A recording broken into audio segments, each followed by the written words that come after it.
언더우드와 아펜젤러 선교사가 세운 세문안교회와 정동제일교회가 한국 기독교 선교 140주년을 맞아 교단을 초월한 교환 예배를 드렸습니다. 복음 전도를 위해 교파를 초월해 연합했던 선교사들의 정신을 되새겼습니다. 경남 산청과 김해, 경북 의성 등에서 동시에 발생한 대형 산불로 피해가 심각합니다. 구세군이 산불 현장을 찾아 이재민 대피 차량 지원을 비롯해 화재 진압을 돕는 긴급 구호 활동에 나서고 있습니다.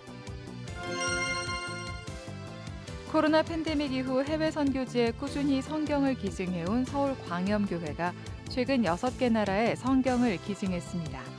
지난 4년 동안 41개 나라에 현지어 성경 26만여 부를 기증했습니다. 남성 중심적으로 쓰인 성서의 기록 속에서 여성을 조명한 책, 복음서의 여자들을 비롯해 새로 나온 책들을 소개합니다. 여러분 안녕하십니까? CBS 뉴스입니다. 언더우드와 아펜젤러 선교사가 국내에 들어온 때를 기억해 올해를 한국 선교 140주년으로 기념하고 있습니다. 두 선교사가 세운 대표적인 교회죠. 정동제일교회와 세문안교회가 기독교 선교 140주년을 맞아 교단을 초월한 교환 예배를 드렸습니다. 두 교회는 복음을 전하는 일에 하나 됐던 아펜젤러와 언더우드 선교사의 연합 정신을 기억하자고 강조했습니다. 한혜인 기자의 보도입니다.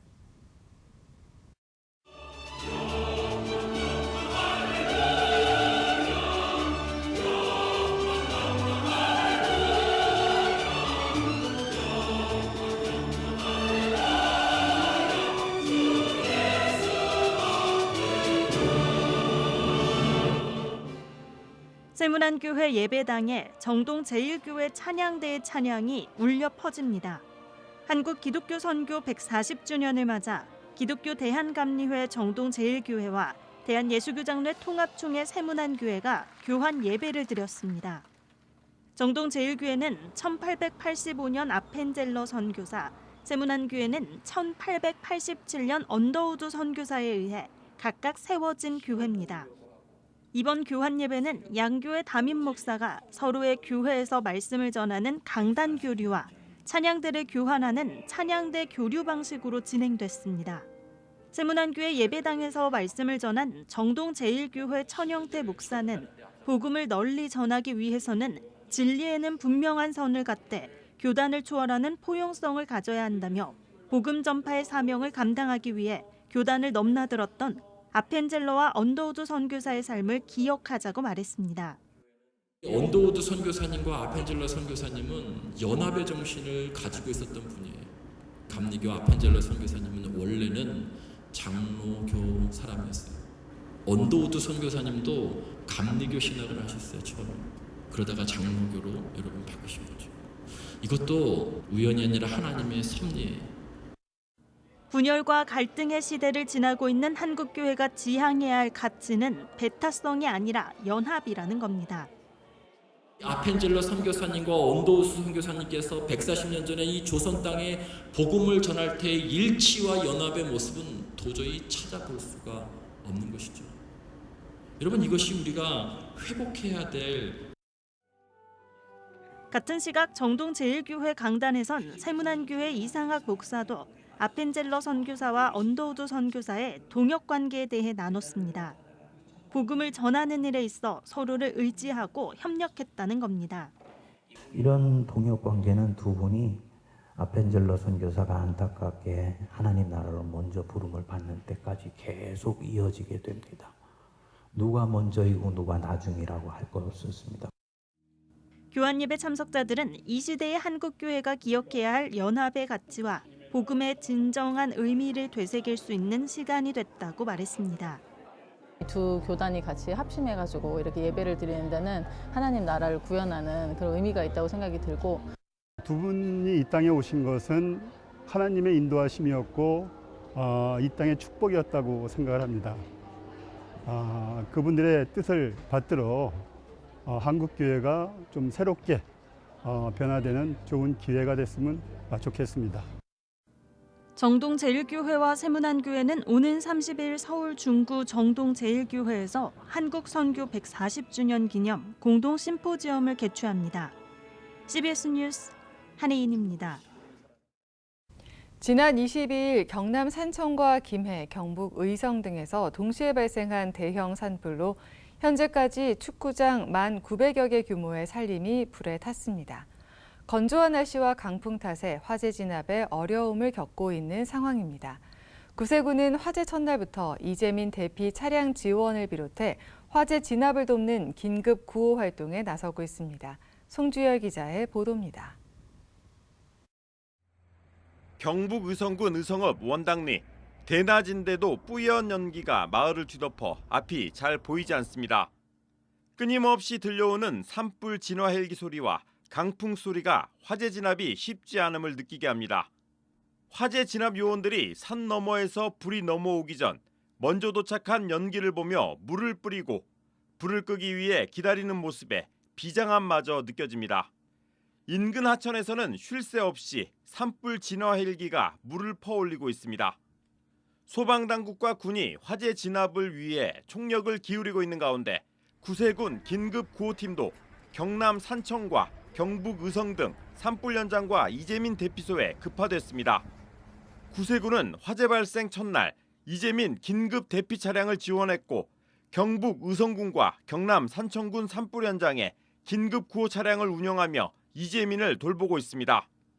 구세군 전라지방에서 운영되는 긴급 구호 차량까지 동원돼 소방 관계자와 이재민들에게 하루 2,000인분의 식사를 제공하고 있습니다. 식사 지원뿐만이 아니라 산불 화재 진압 현장에도 저희가 방문하여서 저희 구세군 소속의 자원봉사자들이 화재 진압 요원으로도 배치되어 있는 안평면을 어제 방문하였었는데 그곳과 여러 곳에서도 저희 구세군의 도움의 손길은 여러 곳을 향해서 펼쳐지고 있습니다. 구세군은 김찬호 경북지방장관의 지휘 아래 40여 명의 배식 봉사자들이 의성군 실내체육관과 사곡면, 금성면, 안개면에서 소방관계자와 이재민들에게 배식을 제공하고 있습니다. 구세군은 당초 25일까지 긴급구호팀을 운영할 계획이었으나 경북 의성군 요청으로 배식 봉사와 화재 진압 봉사 활동을 이어갈 예정입니다. CBS 뉴스 송주열입니다. 한국교회 봉사단도 경남 산불 피해 지역 지원에 나섰습니다. 한교봉은 산불 피해 지역 기독교 총연합회와 회원교단 재난구호부서들과 협력해 긴급 지원에 착수했다고 밝혔습니다. 한교봉은 산청 지역 피해 주민 270여 명이 머무는 임시숙소와 산불 진화 중 사망한 소방대원들의 장례식장, 의성 지역 대피소 등을 방문해 위로금과 피해 복구 지원비 등을 전달할 예정입니다. 이와 함께 사순절 기간 산불 피해 교회와 주민들을 위한 모금 활동을 전개한다고 밝혔습니다. 선교 초기 우리말로 번역된 성경이 민족 복음화에 큰 힘이 됐죠. 복음에 빚진 마음으로 해외 다른 나라에 현지 언어로 된 성경을 꾸준히 기증하고 있는 교회가 있습니다. 서울 광염교회 성경 보내기 사역을 소개합니다. 최경배 기자입니다. 각종 재해 발생 시 긴급 구호 활동을 펼치는 것으로 잘 알려진 서울 광염교회는 긴급 구호 활동뿐만 아니라 복음을 전하는 선교 사역에도 오랜 기간 힘써왔습니다. 그런데 모든 교회가 선교 사역에 어려움을 겪었던 코로나 팬데믹은 서울 광염교회의 해외 선교 사역에 큰 변화를 불러왔습니다. 코로나 팬데믹으로 중단된 복음 전도를 이어가기 위해 성경을 보내는 사역을 시작한 겁니다. 우리는 사랑의 빚진 자로서 선교 받은 나라에서 이제 선교하는 나라가 되었는데 이제는 우리나라에 복을 주셔서 대한성서 공회를 통해 전 세계 땅끝까지 아직 예수 그리스도의 복음을 모르는 사람들에게 성경을 반포하여 복음 전파 사역을 감당하게 하시니 감사합니다. 선교 초기 우리말로 번역된 성경을 통해 처음 복음이 전해졌던 것처럼 해외 선교지에 현지 언어로 된 성경을 보내는 것이 선교에 큰 힘이 될 것이란 믿음이 있었습니다. 서울 광염교회는 지난 2021년 6월 성경 반포 은행을 조직하고 대한성서공회를 통해 본격적으로 선교지에 성경을 보내기 시작했습니다. 해외 성경 기증을 시작할 당시 22개 나라에 성경을 보내는 것을 약정했던 서울광염교회는 지난 4년 동안 35개 나라에 성경을 기증했습니다. 그리고 최근 그리스와 요르단 등 6개 나라에 성경을 보내는 기증식을 가졌습니다.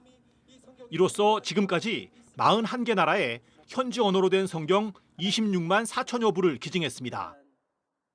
모세를 들어 하나님의 말씀을 선포하신 그 하나님께서, 선지자와 사도들을 세워 하나님의 말씀을 선포한 그 하나님께서 오늘날 우리 서울광염교회와 대한성서공회 그리고 한국교회를 세워 그 하나님의 언약의 말씀을 선포하고 있습니다. 이 놀라운 은혜와 역사가 앞으로도 계속 이어가기를 소원하며 축복합니다. 이 성경들을 통해서 각 나라에서 하나님의 복음이 선포되고 수많은 영혼들이 예수 그리스도를 만나며 하나님의 나라가 확장되는 귀한 역사가 이루어지고 있습니다. 코로나 팬데믹으로 선교의 길이 막힌 상태에서 시작돼 꾸준히 이어지고 있는 해외 성경 기증 사역은 경제적으로나 정치적, 종교적으로 열악한 상황에 처한 선교지에 하나님의 말씀을 전하는 소중한 통로가 되고 있습니다. CBS 뉴스 최경배입니다. 남성 중심적으로 쓰인 성서의 기록 속에서 여성을 조명하는 책이 나왔습니다. 복음서에 언급된 여성 인물들과 그 상황의 특수성을 분석하면서 성서가 여성적 시각으로 읽어내려갈 수 있음을 알려줍니다. 천수연 기자입니다. 예수 그리스도의 계보에 이방인 여자들이 등장하는 이유는 뭘까? 예수 탄생 사건에서 마리아의 역할은 성경의 다른 여성들과 어떤 관련이 있을까? 헤롯 왕의 청직이 구사의 아내 요한나, 예수의 십자가 곁에 있던 글로바의 마리아 등 신약 복음서에 등장하는 여성 인물들을 다룹니다.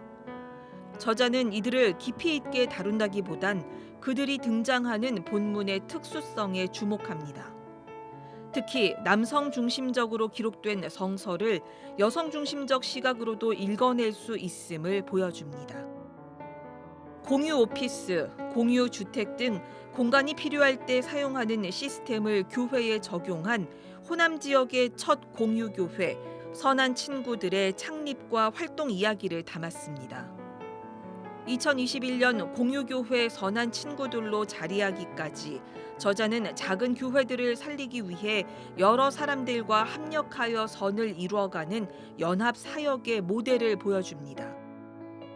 하나님 나라를 향해 가는 신앙적 순례길을 안내합니다. 실제로 성지 순례를 준비하는 이들에게 했던 저자의 설교를 엮은 거지만 다른 한편으로 회심과 세례, 영적 체험, 예수의 십자가와 부활 등 기독교의 기초라 부를 만한 내용들을 담고 있습니다. 저자는 은혜의 도구로서 성지 순례가 의미가 있다면서 성지라는 이정표가 가리키는 하나님 나라에 대한 깊은 통찰을 일깨워줍니다. 다음 세대에게 물려줘야 할 유산은 돈이 아닌 신앙과 믿음의 유산임을 알게 합니다. 저자는 신앙교육의 주체가 교회가 아닌 부모여야 한다며 부모의 신앙 전수 사명을 확인시켜줍니다. CBS 뉴스 천수연입니다.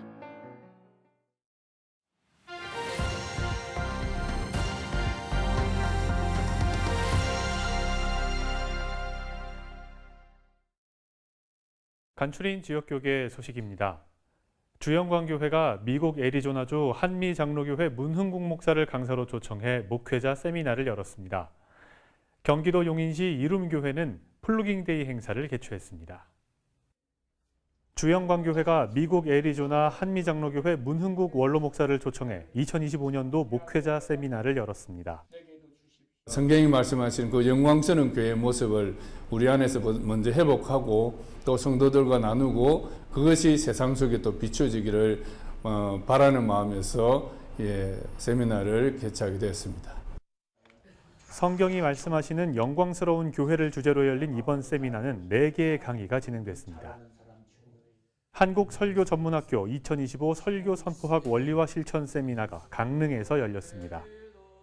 예수님을 사랑하고 예수님을 증거하는 행위가 설교입니다.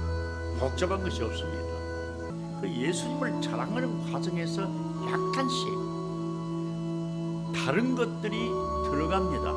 그래서 그것을 좀 더 바르게 하기 위해서 이번 세미나를 준비했습니다.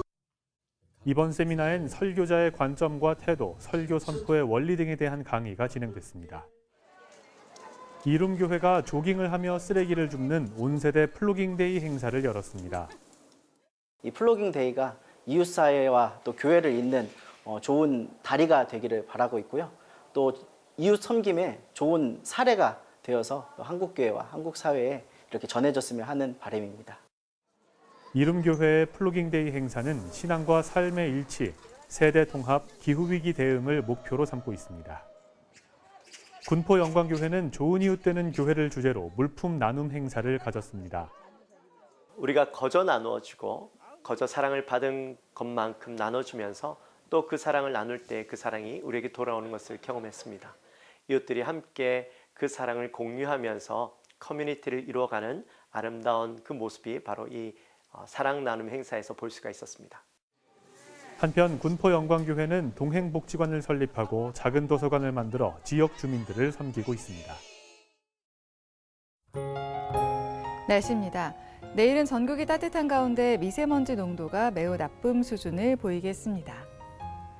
내일 아침 최저 기온은 5도에서 13도, 낮 최고 기온은 15도에서 26도로 예상됩니다. 이상으로 뉴스를 마칩니다. 시청해주신 여러분 고맙습니다.